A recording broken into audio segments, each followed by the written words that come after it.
निकल जाती है विदाउट एनी रीजन। अच्छा स्टार्ट करते हैं। कॉन्सेप्ट नंबर 2 था हमारा, इसमें हमने फॉर्मूला फॉर फाइंडिंग मोल्स जो है वो अपने पास फॉर्मूला पहले लिख लेंगे, बट मोल्स को निकालने का ना हमारे पास एक यूनिटरी मेथड वाला तरीका भी होता है। ठीक है, तो उस तरीके को भी देखेंगे कि यूनिटरी मेथड से मोल्स किस तरह निकाले जाते हैं, तो उसको भी हमने देखना है। ठीक है, तो आप अपने पास फॉर्मूला लिख लें मोल्स के लिए। मोल्स का आप अपने पास फॉर्मूला लिख लें। अच्छा, अभी तक हमने ऐसे क्या किया है, हमने ए आर निकालना सीखा है। स्क्रीन नजर आ रही है ना सबको? जी सर, आ रही है। ठीक है, तो 2 मिनट देना बस, मैं ये जरा नोट सामने रखूँ ताकि कोई चीज़ मिस ना हो।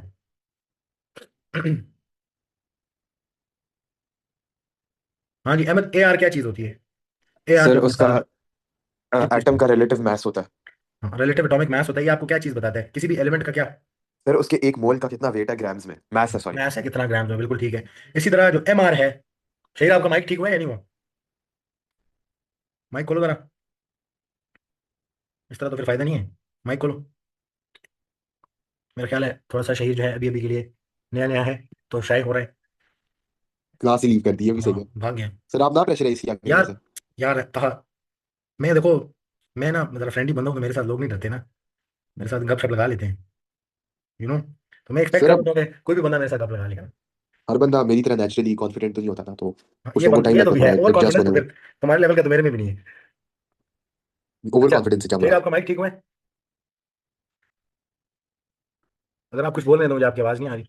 कल जरा कोशिश करना चाहिए आपका माइक ठीक हो जाए यार। ठीक है, ताकि हम थोड़ी गपशप हम भी लगा लिया करें आपस में, ताकि के साथ बात कर करके मैं थक जाता हूँ थोड़ा सा। अच्छा, फॉर्मूला फॉर फिर फाइंडिंग। से कर दी ना ये दिल दुखाने वाली बात। चलो यार चलो, हाँ बस ठीक है यार, नहीं दिल मेरे नहीं तंग आते यार, आपके साथ तो मुझे मजा आता है बातें शादी करके। अच्छा, सबसे पहले फॉर्मूला ऑफ मोल्स पे आते हैं। अभी तक हमने ये सीखा है कि ए आर क्या चीज़ है, इसको हम बोलते हैं रिलेटिव एटॉमिक मास। और ये हमें क्या बताता है, किसी भी एलिमेंट का, जैसे कि अहमद ने बोला, किसी भी एलिमेंट का 1 मोल का मास, तो mass of 1 mole of an element. और ये आपको नंबर जो है डायरेक्टली एलिमेंट के ऊपर जो उसका न्यूक्लियॉन नंबर लिखा होता है वहां से पता लग जाता है। तो सेकेंडली हमने सीखा कि अगर कोई कंपाउंड हो तो उसका 1 मोल का मास कैसे निकाला जाता है, तो उसके 1 मोल के मास को हम क्या बोलते हैं, एम आर। इसको हम रिलेटिव मॉलिक्यूलर मास का नाम देते हैं। और ये basically mass of 1 mole of any compound है। अब वो बेशक आयनिक हो या कोवलेंट हो, आप उसके लिए एम आर का लफ्ज ही इस्तेमाल करो। ठीक है, वो लेवल्स में इतनी कोई एग्जैक्ट टर्म्स यूज करने की जरूरत नहीं पड़ती हमें। नेक्स्ट जो आपके पास काम है। अच्छा, अब नेक्स्ट हमने क्या करना है, अब हमने मोल्स निकालने का तरीका समझना है कि 1 मोल के लिए तो मैथ्स भी निकाल लेते हैं और मोल्स भी पता लग जाता है कि वो 1 मोल के लिए हो रहा है। बट फर्ज करो किसी चीज के आपके पास 1 मोल वाला मैथ्स ना हो, ना गिवन। फॉर एग्जाम्पल, कि मैंने आपने आपको पता है कि सोडियम अगर आपने 1 मोल लेना हो तो अहमद कितने ग्राम्स ऑफ सोडियम ले लेना चाहिए? सर एक मोल इसका 23 ग्राम्स। बिल्कुल, 1 मोल ऑफ सोडियम जो है वो आता है हमारे पास 23 ग्राम्स ऑफ सोडियम से। ऐसे ही है ना? बट अगर मैं आपको कोई रैंडमली मैथ दे दूं, अब इसका हाफ दूंगा तो चलो फिर आप कर सकोगे। लेकिन मैं कहूँ फिर बताओ कि 3 ग्राम्स ऑफ सोडियम अगर हो तो उसमें कितने मोल्स ऑफ सोडियम है?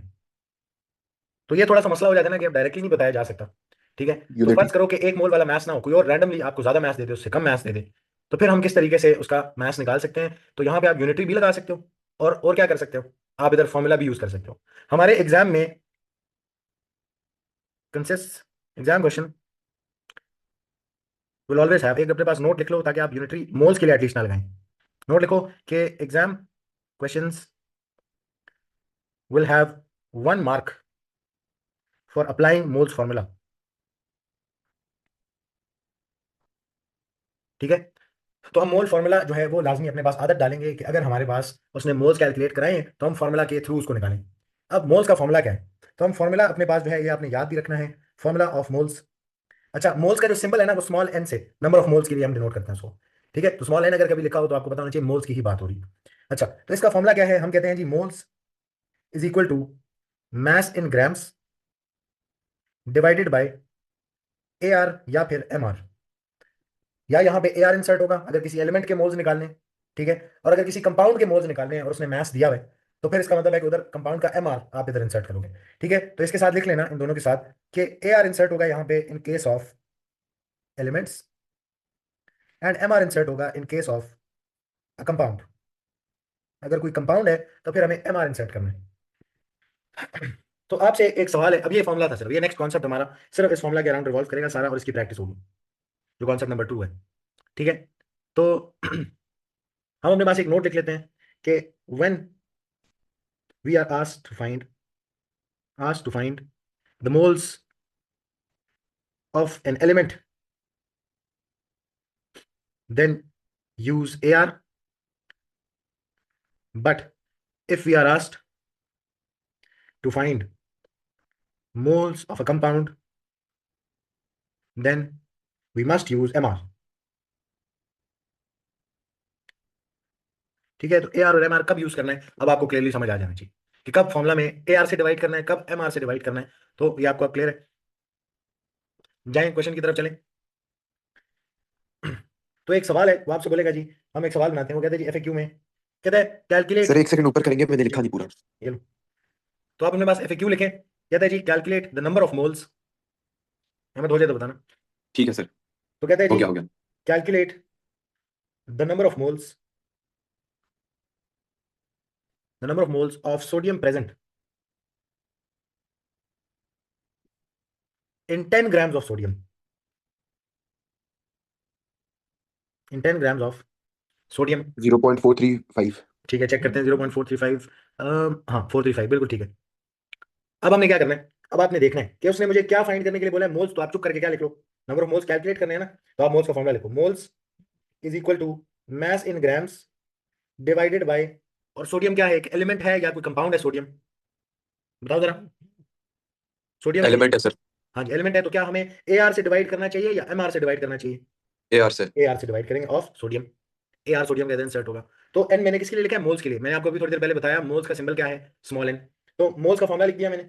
अब मैं देखता हूँ सवाल में क्या इन्फॉर्मेशन गिवन है। उसने मुझे बोला है वो नंबर ऑफ मोल्स बताओ जो 10 ग्राम्स ऑफ सोडियम में पड़े होते हैं।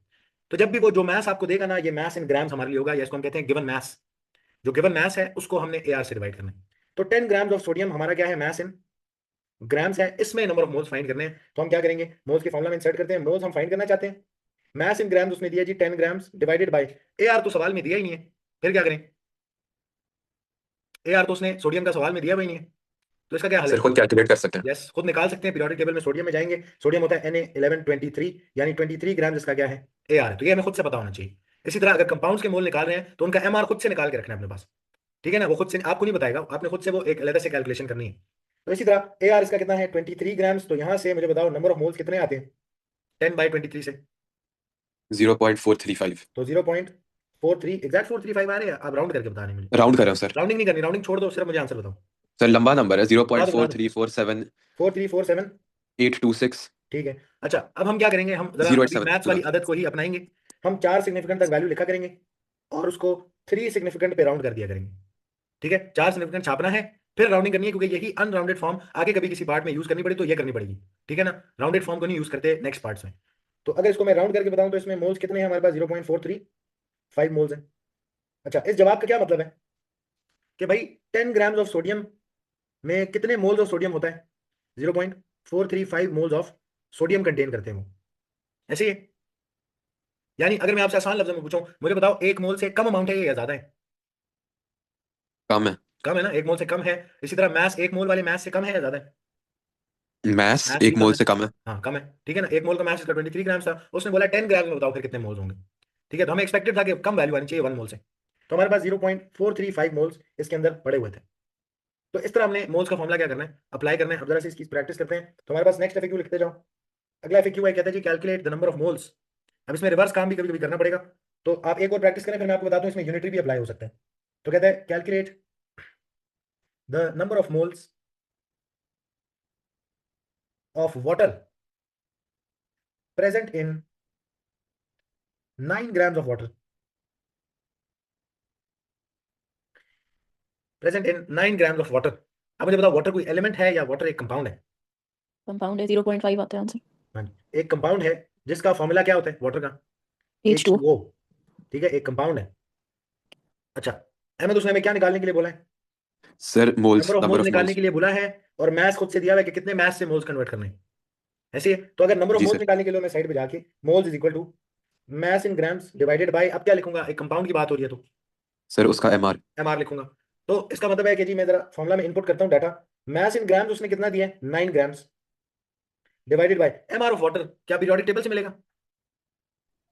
नहीं सर। नहीं, MR निकालना सीखा है ना, तो वाटर का MR जी जरा जल्दी से कैलकुलेट करते हैं। वाटर में 2 टाइम्स हाइड्रोजन है प्लस 1 टाइम्स इसमें ऑक्सीजन है। अब इनके AR से इधर रिप्लेस करो, तो मैं MR होगा जी 2 टाइम्स 1 ग्राम हाइड्रोजन का होता है plus 1 times O8 16 grams. Oxygen का AR इज 16, तो ये कितना बनता है एमआर ऑफ वाटर? 18 ग्राम्स बनते हैं। तो ये 1 मोल वाटर का मास है, तो हम एमआर 18 ग्राम से इसको जब डिवाइड करते हैं तो हमारे पास नंबर ऑफ मोल्स कितने आते हैं? तो वो आते हैं जी 0.5 मोल्स, यानी 9 ग्राम्स ऑफ वाटर में 0.5 मोल्स होते हैं, और 18 ग्राम्स ऑफ वाटर में 1 मोल होता है ऑफ वाटर। ठीक है ना? तो ये हमारे पास आ गया फॉर्मूला अप्लाई करने का तरीका कि अगर कोई कंपाउंड है तो उसका एमआर साइड में निकाल के उससे डिवाइड करो गिवन मास को, और अगर कोई एलिमेंट है तो उसका गिवन मास उसके एआर से डिवाइड करो। अब मैं आता हूँ कि इधर ही हम इनको किस तरीके से निकाल सकते थे, बाय यूनिटरी भी निकाल सकते थे। तो अल्टरनेट मेथड पे आते हैं, तो मैं यूनिटरी लगाऊंगा between moles and mass, ratio method लगाएंगे, यूनिटरी कहते हैं उसको। मोल्स एंड मास के बीच में रेशियो भी लगा सकता था, इसको हम लिख लेते हैं जी अल्टरनेट मेथड। अब मुझे बताओ कि क्या चीज मुझे पता है सोडियम के बारे में। सोडियम के बारे में मुझे ये पता है ना कि अगर 1 मोल ऑफ सोडियम हो तो अहमद उसका कितना मास होता है? हाँ जी, 1 मोल ऑफ सोडियम का कितना मास होता है?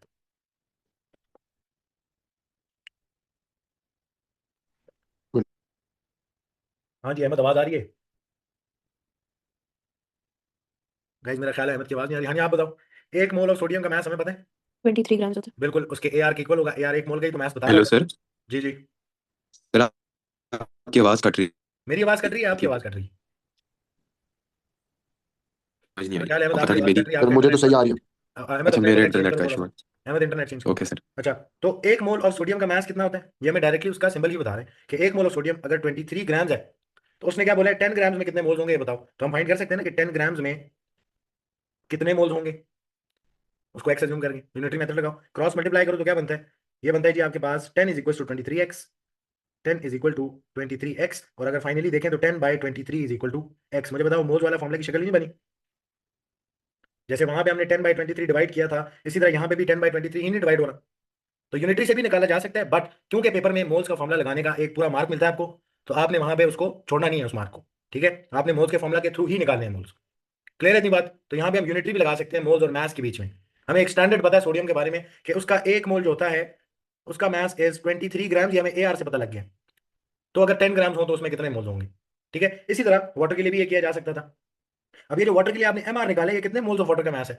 1 मोल ऑफ वाटर का मास है ना, एमआर से डायरेक्टली पता लग जाता है कि 1 मोल में अगर इतने ग्राम्स हैं तो फिर 9 ग्राम्स में कितने मोल्स होंगे। तो हम यूनिटी लगा सकते थे इधर भी मास टू मोल्स का, कि अगर वाटर के 18 grams is equal to 1 mole of water, तो ये जो 9 ग्राम्स हैं इसमें कितने वाटर होने चाहिए, कितने मोल्स ऑफ वाटर होना चाहिए। तो क्रॉस मल्टीप्लाई आपको अगेन नजर आएगा जी, ये 18x is equal to 9 grams, हमारे पास x इज इक्वल टू 9/18। तो देखो दोबारा जो मोल्स के फॉर्मूला में डायरेक्ट शक्ल बनती है वो इधर भी बन रही है। ठीक है, तो यहां से हमें पता लगा x is equal to 0.5 moles. तो इधर भी यूनिटी लगाया जा सकता है अल्टरनेट मेथड में, बट आपने याद रखना है सिर्फ मोल्स के केस में मोल्स का फॉर्मूला लगाना आपके लिए 1 मार्क स्कोर करके देगा आपको। नेक्स्ट अपने पास आप सवाल लिखें। नेक्स्ट हम लिखते हैं जी calculate the number of moles. तो एफएक्यू लिखो अपने पास, कहते हैं calculate the number of moles of aluminium present in 15 grams of aluminium. हाँ जी, moles of aluminium in 15 grams of aluminium. तो जरा अहमद ये सॉल्व कराओ मुझे। Sir number of moles of aluminium present, aluminium 15 grams उन्होंने मास दिया है। ठीक है।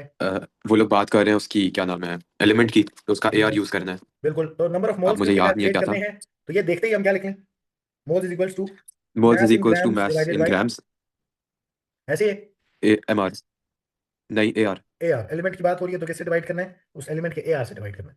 तो मोल्स हमने फाइंड करने हैं, मास इन ग्राम्स कितना दिया है 15 ग्राम्स उसने दिए हैं।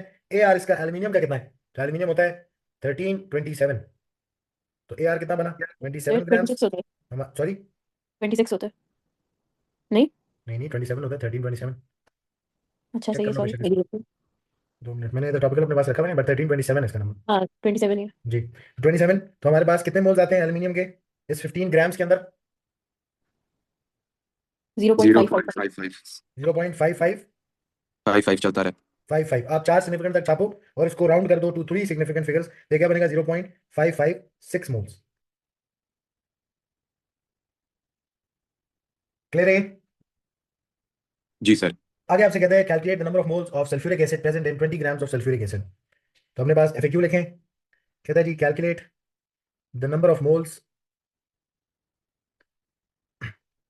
Of sulphuric acid present in 20 grams of sulfuric acid। हाँ जी, अब सल्फ्यूरिक एसिड एक कंपाउंड है ना, है कि नहीं, एक कंपाउंड है, तो इस जी सर। कंपाउंड के लिए तो हमें एमआर पहले से क्या करना पड़ेगा, निकालना पड़ेगा। क्योंकि नंबर ऑफ मोल्स कैलकुलेट करने हैं, तो पहली चीज मैं अपने पास क्या लिख लूँ, moles is equal to mass in grams divided by उसका एमआर, क्योंकि एक कंपाउंड है। अब मैस इन ग्राम्स तो मुझे दिया हुआ है 20 ग्राम्स, बट एमआर नहीं दिया हुआ, तो एमआर साइड पे जाके एमआर ऑफ H2SO4 अगर निकालें, सल्फ्यूरिक एसिड का फॉर्मूला इज H2SO4, तो इसका एमआर कैसे निकलेगा, 2 टाइम्स इसमें हाइड्रोजन का मास है, प्लस 1 टाइम्स इसमें सल्फर का मास है, प्लस 4 टाइम्स इसमें ऑक्सीजन का मास है। तो एमआर हमारे पास बनता है 2 times 1 gram, plus 1 times 32 grams, plus 4 times 16 grams. तो एमआर कितना आ रहा है यहाँ, 98। हाँ जी, तार कितना बनता है फाइनल जवाब फिर, 20 ग्राम्स डिवाइडेड बाई जी 98 ग्राम। एक सेकंड में कैलकुलेट कर। जी 20/98, सर 0.204। तो 0.204 आगे बस यही होगा, आगे जीरो है।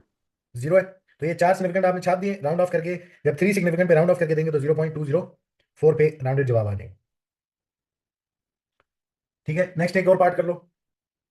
हमारे पास हमें कहते हैं जी, calculate the number of moles, calculate the number of moles present in 5 grams of oxygen gas.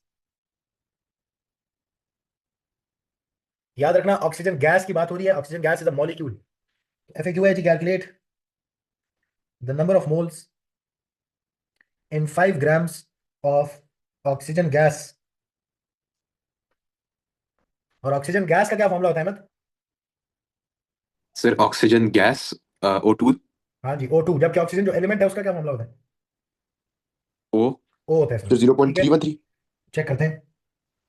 0.1562 आ रहा है मेरा। हाँ जी, 0.1562 आना चाहिए। ऑक्सीजन गैस जो है ये आपके पास क्या है, मॉलिक्यूल की फॉर्म में एग्जिस्ट करता है। ठीक है, तो O2 गैस इसका आ फॉर्मूला गया। ऐसे ही है। तो हमारे पास हमने नंबर ऑफ मोल्स कैलकुलेट करने हैं, मास ऑफ ऑक्सीजन या मास इन ग्राम्स उसने आपको दिया हुआ है, तो आप क्या करेंगे, मोल्स का फॉर्मूला लिखो, N is equals to mass in grams divided by, oxygen के लिए क्या यूज होगा, ऑक्सीजन गैस के लिए ये एलिमेंट नहीं है इस टाइम पे, ये एक मॉलिक्यूल है, तो एमआर यूज करें या एआर यूज करें? एमआर। एमआर यूज होगा। अहमद इसमें कंफ्यूजन हो रही होगी, नहीं सर, समझ आ गया। कह रहे हैं ना ऑक्सीजन गैस जो जी। है ये एक कंपाउंड है या एक मॉलिक्यूल की शक्ल में एग्जिस्ट करता है, ये सिंगल एटम की तरफ नहीं एग्जिस्ट करता। ठीक है, तो ये एलिमेंट नहीं है यहाँ पे इस टाइम पे, ये एक कंपाउंड है ऑक्सीजन गैस मॉलिक्यूल की है। शक्ल में, तो इसका एमआर यूज करना पड़ेगा। अच्छा, तो मोल्स निकालने के लिए मैस इन ग्राम्स तो उसने आपको दे दिया, एमआर ऑफ O2 निकाल सकते हैं। तो एमआर इसका निकालें तो इसमें क्या है, 2 टाइम्स ऑक्सीजन है ना, 2 दफा ऑक्सीजन का मास है इसके अंदर, तो हमारे पास एमआर कितना आएगा, 2 टाइम्स O8 16 होता है 16 ग्राम्स, तो कितना बनेगा एमआर, 2 टाइम्स 16 32, तो 32 ग्राम्स इसका एमआर है ऑक्सीजन गैस का। ठीक है, तो इसको आप यहाँ पे 32 से डिवाइड करो एमआर से, तो हमारे पास नंबर ऑफ मोल्स कितने आ जाते हैं, 0 पॉइंट कितने आते हैं जी? 0.1562। ठीक है जी, तो 0.1562, 4 सिग्निफिकेंट तक आ रहे हैं। हम इसको क्या करेंगे, 3 सिग्निफिकेंट तक अभी के लिए राउंड करेंगे, तो 1562 मोल्स 6 बन जाएगा मोल्स। क्लियर है थी बात? अब जरा आते हैं कि अगर मोल्स ना निकलवाए होते, आपसे कुछ और बात पूछ लेता, तो फिर उसको देखते हैं। अगला FAQ कहता है, कहता है जी calculate the mass of 0.75 moles of sulphur atoms. Sir इसका क्या होगा यार? सल्फर होता है जी S1632, 24 ग्राम्स। तो ये आ रहा है आपके पास 24 ग्राम्स। ठीक है, बिल्कुल सही है।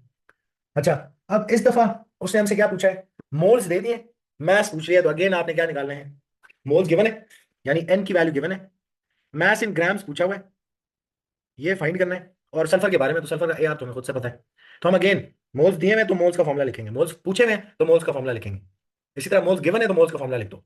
ठीक है ना, तो moles is equal to mass in grams divided by, sulphur की बात हो रही है तो सल्फर एक एलिमेंट है, एटम्स की फॉर्म में एग्जिस्ट करेगा, तो हमारे पास AR। अच्छा, अब मुझे बताना जरा, मोल्स गिवन है वो कितने हैं, 0.75, ये मोल्स की वैल्यू दी हुई है। इस 0.75 के अंदर पड़े हुए मैस को फाइंड आउट करना है, यानी मैस इन ग्राम्स इस दफा हमने फाइंड करना है। AR ऑफ सल्फर कितना है, 32 ग्राम्स, तो एक या नोन है ना, फॉर्मुला से हम क्या कर सकते हैं, फाइंड कर सकते हैं। तो मुझे बताओ कि 0.75 मल्टीप्लाइड बाई 32 ग्राम्स होगा, तो हमारे पास मैस इन ग्राम्स कितना आएगा, कितना आता है कहा, 24 ही आ रहा था, जी सर। तो 24 ग्राम्स आपके पास जवाब आ रहा है। यानी 0.75 मोल्स ऑफ सल्फर में 24 ग्राम्स होते हैं ऑफ सल्फर। क्लियर है जी अहमद? हाँ जी सर क्लियर है। जी सर सही है। अच्छा, तो आगे आपसे बोलेगा, नेक्स्ट एक सवाल करते हैं इसी तरह का। तो वो कहते हैं जी calculate the mass of 0.25 moles of methane. और मीथेन जो है ये हम CH4 गैस को बोलते हैं, इसका फॉर्मूला है। तो अगेन उसने मोल्स दिए हुए हैं, तो मोल्स पूछ रहा हो या गिवन हो, हम क्या करते हैं चुप करके मोल्स का फॉर्मूला लिखते होते हैं। तो moles is equal to mass in grams divided by methane के बारे में क्या लिखेंगे, AR लिखेंगे इसका या MR लिखेंगे? मीथेन MR एक कंपाउंड है तो हमें MR लिखना चाहिए इसका। तो साइड पे जाके पहले जरा MR ऑफ मीथेन निकाल लेते हैं। एक इसमें कार्बन का मास है प्लस 4 टाइम्स इसमें हाइड्रोजन का मास है। तो हमारे पास MR क्या बनेगा, 1 टाइम्स कितना आ जाएगा, कार्बन होता है C6 12 grams plus 4 times H1 होता है तो 1 ग्राम्स। तो कितना बनेगा टोटल मास, 16 16 ग्राम्स। तो हमने MR ऑफ मीथेन निकाल लिया, यानी मीथेन के 1 मोल का मास निकाल लिया। तो हमें मोल्स गिवन है, मास आपने फाइंड करना है और MR आपने निकाल लिया, तो इंसर्ट कर दो। तो हमारे पास 0.25 मोल्स हो अगर, तो मास कितना बनना चाहिए अगर इस कंपाउंड का MR 16 ग्राम हो। तो हमारे पास कितनी वैल्यू आती है, मल्टीप्लाई करो इसको उधर ले जाके, 0.25 मोल टाइम 16 ग्राम्स, कितना बनेगा आपके पास मास, 4 ग्राम्स। 4 ग्राम्स बनेगा। तो इसका मतलब है अगर 1 मोल ऑफ मीथेन में 16 ग्राम्स होते हैं तो 0.25 मोल ऑफ मीथेन में कितने आपके पास ग्राम्स होंगे, 4 ग्राम्स ऑफ मीथेन होंगे। जी ये समझ आ रहा है ना कि हम कर क्या रहे हैं, ये सिर्फ नहीं समझ आना चाहिए कि हमने फॉर्मूला किस तरह लगाना है, इस बात को भी समझो कि मैंने निकाला क्या इधर। ये बात भी समझ आ गई ना कि ये जो ग्राम्स अभी आपके पास आए हैं ये 0.25 मोल्स ऑफ मीथेन में पड़े होते हैं। जी सर। अच्छा, अब एक थोड़ा इंटरेस्टिंग सवाल करते हैं। मैं एक्सपेक्ट कर रहा हूँ यानिया में से कोई एक बंदा ज्यादा जल्दी जवाब देगा। तो FAQ है जी हमारे पास, अहमद आप भी इंक्लूडेड हो यार, बुरा नहीं मान जाना एकदम से। नहीं सर, कोशिश पूरी करूंगा मैं। हाँ, 29.25 grams of an element X, element की बात हो रही है, कहता है हैज 0.75 मोल्स इन इट। कहते हैं जी आइडेंटिफाई एलिमेंट X। सर कौन सा होता है जिसकी 39 वैल्यू होती है, वही है मेरे पास पीरियोडिक टेबल नहीं अभी। हाँ अभी ये तुमने याद किया होती तो पोटेशियम आगे होता की है, तरह, कौन सा होता है, पोटेशियम आगे होता की है। तरह पोटेशियम तुमको है। भी बता देते। मैंने पोटेशियम बोला ना।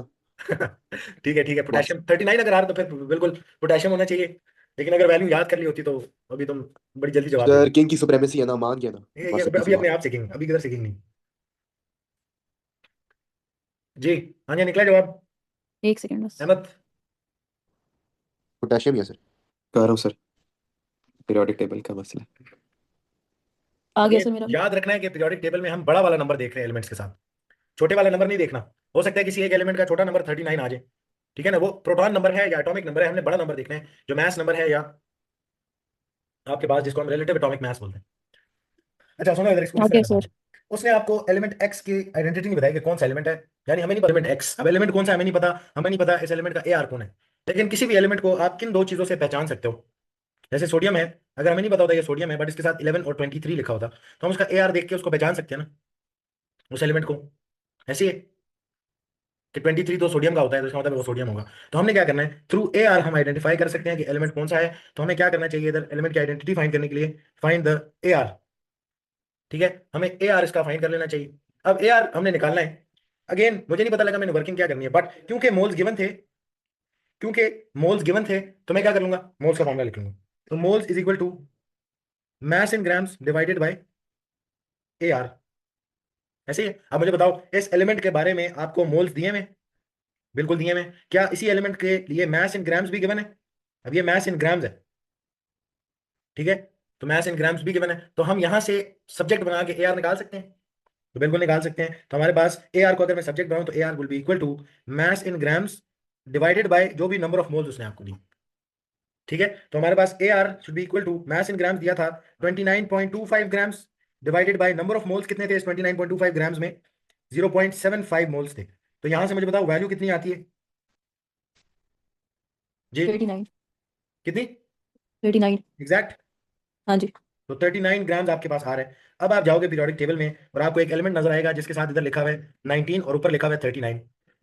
तो हमने AR निकाला, हमने AR मैच अप करने हैं अब कि किसका AR 39 है। तो जब आप 39 वाले पे जाओगे तो आपको पता लगेगा वो एलिमेंट कौन सा है, पोटेशियम। ठीक है, तो इसको हम लिख लेते हैं AR ऑफ पोटेशियम, यानी K। तो एक आइडेंटिटी ऑफ एलिमेंट X क्या थी कि वो पोटेशियम का आपके पास एलिमेंट था। ठीक है, तो हम अपने पास नीचे लिख लेते हैं एलिमेंट एक्स इज पोटेशियम। ठीक है, अच्छा फिर एक लास्ट सवाल करते हैं, फिर क्लास खत्म करता हूं। आपसे कहते हैं कि जी 33 grams sorry N acid has the formula HXPO4। अब ये यहाँ पे क्या नंबर है इसको हमने फाइंड करना चाहते हैं। तो उसने कहा HXPO4 है, फिर उसने इंफॉर्मेशन दी कि 24.5 grams of this acid contains 0.25 moles of the acid। कहता है calculate the value of X. जी अब मुझे दोबारा बताओ कि इस कंपाउंड HXPO4 एक कंपाउंड है ना, ये एलिमेंट है। जवाब देना साथ साथ। हेलो, आवाज आ रही है? Sir H will be a element। ना ना ना ना, ये एक पूरा कंपाउंड है अच्छा, HXPO4 जिसमें हाइड्रोजन x टाइम्स है। ठीक है, हाँ जैसे जी। H2SO4 में हाइड्रोजन कितनी दफा होता है? 2 दफा, सल्फर एक अच्छा, दफा, ऑक्सीजन 4 दफा। इसी तरह इस कंपाउंड में हाइड्रोजन कोई सर्टेन नंबर ऑफ टाइम्स है, हम इसको कह रहे हैं x number of times hydrogen इसमें है। ठीक है, तो तो जी हम इसको ऐड किए बगैर X+PO4, तो P फास्फोरस का जितना भी होता है और ऑक्सीजन इंटू 4, उसको पूरा ही AR की जगह पे लिख देंगे। AR की जगह पे कैसे लिखेंगे? मतलब MR की जगह पे, सॉरी। तो MR तो मुझे इसका अभी तक निकाल ही नहीं सकता मैं, MR दिया ही नहीं उसने। हाँ जी, तो इसीलिए वो पूरा अननोन रहेगा ना, X+PO4 करेंगे। चलो मैं इस तरह कर लेता हूँ, MR is equal to x times H plus 1 sir times H1 ही होता फॉस्फोरस। है तो हमें पता है X होएगा, तो बस X लिख लेते हैं। ठीक है, उस तरह कर लेता हूँ, प्लस 4 टाइम्स ऑक्सीजन। तो MR बिल्कुल। Should be equal to x times 1 gram plus 1 times P1531 होता है प्लस 4 टाइम्स 16 ग्राम्स। इस अपनी इक्वेशन को देखो जरा, इसमें एक अननोन है, दो अननोन है? एक अननोन है। दो अननोन है, MR दो भी तो नहीं अननोन है, पता हमें। तो इसलिए मैं कह रहा हूँ कि MR के जो फॉर्मूला हम यूज करते हैं उसमें MR की जगह ये पूरी इक्वेशन लिख दें, तो MR का फर्दर क्या फॉर्मूला सिंप्लीफाई यूज करके। करते हैं? यही यूज करते हैं MR का फॉर्मूला। नहीं मतलब मास अपॉन 24.5 अपॉन हाँ एक्स फिर इस प्लस तरह बोलो थर्टी ना वन कि जो डाटा हाँ उसने जी, आपको दिया हुआ है, जो डाटा उसने आपको दिया हुआ है उसके थ्रू हम पहले वो उसका मोल्स के MR फॉर्मूला कैलकुलेट में कर प्लग इन लें। करें। ऐसे ही है ना? तो यहाँ तो दो अननोन जी, है, बट इसका MR निकाला जा सकता है। उसने अगर नंबर ऑफ मोल्स दिए हैं तो मोल्स के फॉर्मूला से हम निकाल सकते हैं। तो हाँ नंबर ऑफ जी, मोल्स गिवन थे, मेरे दिमाग में है मोल्स का फॉर्मूला लगाता हूँ। तो N is equal to mass in grams divided by एक कंपाउंड की बात हो रही है तो MR। ठीक है, तो मोल्स उसने दिए हुए हैं आपको 0.25 और मैस भी दिया हुआ इन ग्राम्स। तो यहां से आप सब्जेक्ट बना के दोनों वैल्यूज अगर इधर इंसर्ट कर दूं तो मेरे पास क्या निकल आएगा? MR of the compound MR। निकल आएगा। तो मेरे पास मोल्स हुआ 0.25 मोल्स, मैस इन ग्राम्स कितना है? 24.5 ग्राम्स। तो 24.5 ग्राम्स, तो MR निकाला जा सकता है। तो MR निकालेंगे तो हमारे पास MR क्या बनेगा? 24.5 डिवाइडेड बाय 0.25। तो मुझे बताओ यहाँ से MR कितना आता है? 98 आता है। 98 ग्राम्स आता है। ये 98 ग्राम्स आपको क्या बता रहा है कि जो भी ये कंपाउंड है इसका 1 मोल का मास है ना ये, हाँ जी। ऐसे है, यानी इसका MR है। तो अब हम अगर इसका MR कैलकुलेट करने की तरफ जाएं तो अब हम इसका MR निकालने की तरफ जाते हैं कि MR इसका कैसे बनेगा। ये टोटल 98 ग्राम्स कौन कौन बनाएगा? तो इसमें x टाइम्स आपके पास हाइड्रोजन का मास होगा इस टोटल 98 ग्राम्स में। इसी तरह इसमें 1 टाइम्स फॉस्फोरस का मास होगा, और इसमें और कौन कंट्रीब्यूट कर रहा होगा? 4 टाइम्स ऑक्सीजन के आइटम्स कंट्रीब्यूट करेंगे। ठीक है, अच्छा MR हमें पता लग गया है 98 ग्राम्स है। तो x टाइम्स 1 ग्राम हाइड्रोजन का मास होता है प्लस 1 टाइम्स 31 ग्राम्स इस फॉस्फोरस का mass plus 4 times 16 grams oxygen का मास। तो अच्छा हाँ, मुझे जरा इसका सोल्यूशन बताना है इस पार्ट का। तो 98 ग्राम्स इज 95 इक्वल टू ये बन जाएगा जी x, ऐसी है x का आ जाएगा हमारे पास। तो ये राइट साइड कितनी बन रही है? 95 जी, तो प्लस पूरी। 95 ग्राम्स। तो यहाँ से x की वैल्यू आप निकाली जा सकती है ना। तो जी x सर। कितना होना चाहिए? 3 98, होगा। 98 minus 95 would be equal to x which is 3, यानी 3 ग्राम्स। ठीक है, अच्छा अब अभी भी इधर एक बात खत्म नहीं हुई। ये 3 तो चलो आप डायरेक्टली अभी बता रहे हो, बट आगे जब भी थोड़ा सा मसला आएगा ना वो वाटर क्रिस्टलाइजेशन में, तो वहां पे गलती होगी। अब आपने क्या करना है, अब आपने देखना है कि इस 3 ग्राम्स में कितने हाइड्रोजन फिट इन हो सकते हैं। ये जो x टाइम है यहाँ पे x किसके साथ है? हाइड्रोजन के साथ। तो मुझे बताओ एक हाइड्रोजन अगर हो तो उसका कितना मास होता है? 1 ग्राम्स, ऐसी है। तो अगर 3 ग्राम्स आपके पास, तो इसका क्या मतलब है कि कितने हाइड्रोजन होने चाहिए? 3। 3 हाइड्रोजन होने चाहिए, ऐसे है। तो अगर 3 ग्राम्स टोटल आपके पास x टाइम्स हाइड्रोजन आ रहा है बेसिकली। ठीक है, तो हम क्या कर सकते हैं, हम एक हाइड्रोजन के मास से इधर जाके डिवाइड करें तो हमें क्या पता लग जाएगा कितने हाइड्रोजन है। इस केस में जरूरत इस वजह से नहीं पड़ी क्योंकि आप डायरेक्टली x की वैल्यू निकाल सकते हो। ठीक है, तो हमारे पास x टाइम्स हाइड्रोजन था ना, तो अभी के लिए शुरू से लेके इधर एंड तक इसको कैरी करते जाओ कि x टाइम्स हाइड्रोजन, इसी तरह यहाँ पे भी वैल्यू इंसर्ट ना करो, इसको करो जी x टाइम्स हाइड्रोजन, ठीक है। तो इसको कैरी करते जाओ। अब हमें पता है कि हाइड्रोजन का मास कितना होता है, तो x टाइम्स 1 ग्राम, तो यहाँ से 3 ग्राम डिवाइडेड बाय 1 ग्राम, आपके पास x का जवाब कितना आएगा, 3। तो इसका मतलब है हमारे पास फॉर्मूला क्या बनना चाहिए, so the formula of acid should be